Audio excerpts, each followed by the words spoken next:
Cocaine நீர் யானைகள் அப்படின்னா என்ன?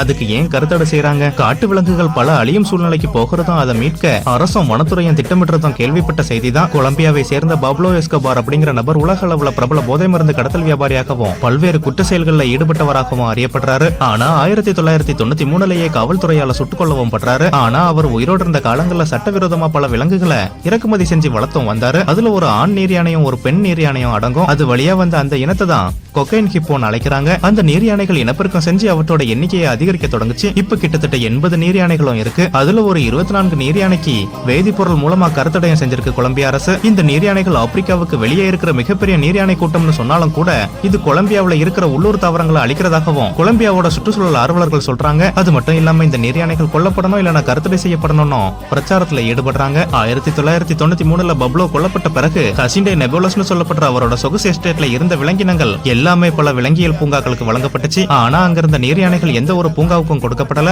ஏன்னா நீர் யானைகளை போக்குவரத்து செய்யறது ரொம்பவே கஷ்டமா இருந்தது. அதனால அந்த நீர் யானைகளை மட்டுமே அங்கேயே விட்டுட்டு போயிட்டாங்க. காலப்போக்கில் அதுவே இறந்துரும் தான் நினைச்சாங்க.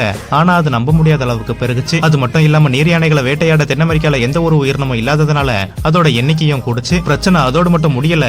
அந்த நாட்டோட முக்கிய நீர்வழியான மக்டலனா ஆறு மூலமா நீர் யானைகள் கொலம்பியாவோட பல பகுதிகளுக்கு பரவ தொடங்குச்சு. நீர் யானைகள் உள்ளூர்ல இருக்கக்கூடிய சூழலை பல விதத்துல பாதிக்கலான நீர் யானை குறித்து ஆராயும் விஞ்ஞானிகள் சொல்றாங்க. சரி, இந்த நீர் யானையை முதல்ல வளர்த்த பப்ளோ எஸ்கோபார் யாருன்னு பார்த்தா 1980களில் மெடலின் என்கிற போதை மருந்து கும்பலை உருவாக்குனவர். பல்வேறு கடத்தல் மற்றும் குண்டுவெடிப்பு சம்பவங்கள் மற்றும் கொலைகள்லயும் ஈடுபட்டிருக்காரு. ஒரு காலகட்டத்தில் உலகத்தோட மிகப்பெரிய பணக்காரர்களை ஒருத்தராகவும் அவர் இருந்தாரு. அது மட்டும் இல்லாம கொலம்பியாவோட பயங்கரமான குற்றவாளிகள் ஒருத்தராகவும் கருதப்படுறாரு.